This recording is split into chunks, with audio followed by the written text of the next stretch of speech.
Well, once again, I'm on the road, this time in Raleigh, North Carolina. I'm sitting here in my hotel room in between personal encounter sessions, which is a major focus of this ministry. If you've not had a personal encounter, I encourage you to schedule one in a seminar city near you, or just jump on a plane and come to our beautiful counseling center in Phoenix, Arizona, and let us minister to you until you've gone through one of these encounter sessions and your life has been profiled in detail. And you've gone through the process of inner healing and deliverance that we take people through. You really never know what might be there that you need to know about. I've been very concerned about the state of our country and the theological state of America. And this is especially important because we have these midterm elections coming up. I want to talk to you about that for a few minutes and the coming American evangelical apocalypse that is upon us if we don't change some things. You know, we don't burn people, heretics at the stake anymore, but we need to get back the fear of heresy into American public life. First of all, let's take a look at the political scene. Back in 2016, a lot was said about the fact that supposedly 81% of evangelicals voted for Trump. But when you look beyond those statistics, according to a recent study, it turns out that really it wasn't that crucial. 20% of evangelicals didn't even vote. And those who did vote were basically not pro-Trump. They were anti-Hillary. Something is really disturbing about that vote that took place. It turns out that when you survey evangelicals in America today, I don't think they have their priorities right. On a list of the most important issues that they think they should be casting their vote about, religious liberty came out at number 5, and abortion, concern about a pro-life position, came out number 9. I think the evangelical electorate in America needs to be thinking more seriously about why they are voting and who they are voting for as a result. But let me move on to some even more disturbing statistics about what people believe, because I think that affects how they vote.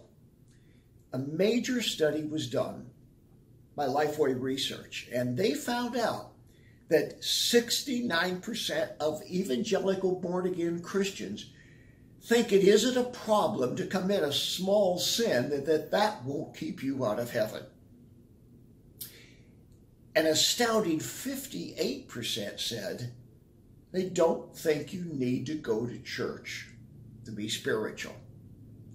32%, now this is evangelical born-again Christians, said that what you believe isn't that important because there is no ultimate objective truth. Now that, my friend, is heresy. Heresy, believed by a huge portion of the born-again Christian community. It gets worse, so hang on. When these same people were asked about core beliefs, 52% said people are basically good. I don't know what Bible they're reading, but Jeremiah 17 verse 9 says, the heart is deceitful above all things and desperately wicked. Now this is kind of interesting. 51% said, now this is born again Christians, God will accept the worship of anyone, no matter to whom they are directing that worship in another religion. In other words, if you're sincere about worshiping Shiva or Buddha, that's okay. If you follow Muhammad, that's okay. It's not essential. That's heresy. But get this.